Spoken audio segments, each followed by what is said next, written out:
জাতির একজন শ্রেষ্ঠ সন্তান একজন মুক্তিযোদ্ধা হিসেবে আমাদের এখানে আমরা যারা উপস্থিত আমাদের সবার এবং মঠবেড়া মানুষের একটাই প্রত্যাশা, একমাত্র প্রত্যাশা অবাধ, সুস্থ ও নিরপেক্ষ নির্বাচন। এবং সেই অবাধ, সুস্থ এবং নিরপেক্ষ নির্বাচন করতে হলে যে ভূমিকা সংশ্লিষ্ট কর্তৃপক্ষের থাকা উচিত, ইতিমধ্যেই ব্যাপক একটা গুঞ্জন সত্য ভেসে বেড়াচ্ছে যে সংশ্লিষ্ট কর্তৃপক্ষ নিরপেক্ষ নহে। সংশ্লিষ্ট কর্তৃপক্ষ যদি নিরপেক্ষ না থাকে, কোনো অবস্থাতেই অবাধ, সুষ্ঠু এবং নিরপেক্ষ নির্বাচন হতে পারে না, এবং সেটা তার পথে একটা ব্যাপক এবং বিরাট একটা ওয়াদ বা বাধা।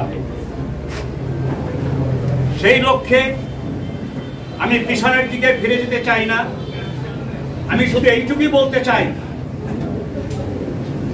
ইতিমধ্যে যা ঘটেছে মঠবাড়িয়ায়, আমি একজন মুক্তিযোদ্ধা হিসাবে স্পষ্টভাবে বলতে চাই, আমি হতাশ, আমি দুঃখিত, আমি ব্যথিত।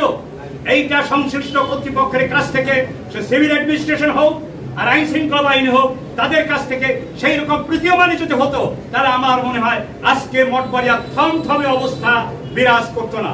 মঠবাড়িয়া কি না কি হয় আমি ছোট্ট একটু চিত্র দিয়ে আপনাদেরকে বলবো। গত সপ্তাহে যখন আমি কুয়েত হাসপাতাল থেকে হেঁটে আসছিলাম, আমি হাঁটতে হেঁটে বেশি স্বাচ্ছন্দ্য বোধ করি, হঠাৎ দেখি রাস্তায় 3টা গাড়ি এবং সেখানে তল্লাশির পর্যায়ে। আমি এই তল্লাশিকে নাটক বলবো না তল্লাশিকে সঠিক তল্লাশি বলবো, আমি সে ব্যাখ্যাও দিতে চাই না, কিন্তু এইটুকু বলতে পারি, নিরাপত্তার অভাব, নিরাপত্তার অভাব, নিরাপত্তার অভাব। আমার কথা হচ্ছে এই মুহূর্তে একমাত্র সংশ্লিষ্ট কর্তৃপক্ষ, সে সিভিল অ্যাডমিনিস্ট্রেশন হোক, আইন শৃঙ্খলা বাহিনী হোক, তাদেরই অধিক দায়িত্ব, তাদেরই গুরু দায়িত্ব এই নির্বাচনটাকে অবাধ, সুষ্ঠু এবং নিরপেক্ষ হওয়া। এবং আমরা এই মুহূর্ত থেকে আমরা সেইটা প্রতীয়মান দৃষ্টান্তমূলক আমরা দেখতে চাই। মঠবাড়িয়ার ঝাউতলা থেকে বাবুবাজার, কেন আমাদের দুষ্কালী ধানি সাভার আমাদের কর্মীরা আজকে বাড়ি ঘরে নেই? আজকে কেন তারা বাড়ি ঘরে ঘুমাতে পারবে না? আজকে আমাদের মুক্তিযোদ্ধারাও সেখানে কেন বাড়ি ঘরে ঘুমাতে পারবে না? তাহলে আমাকে ওই কথাই বলতে হয়, একজন মুক্তিযোদ্ধা একজন অফিসারকে বলেছিল, আমি একজন মুক্তিযোদ্ধা, তোমাকে আমি ঘুষ দেবো কেন?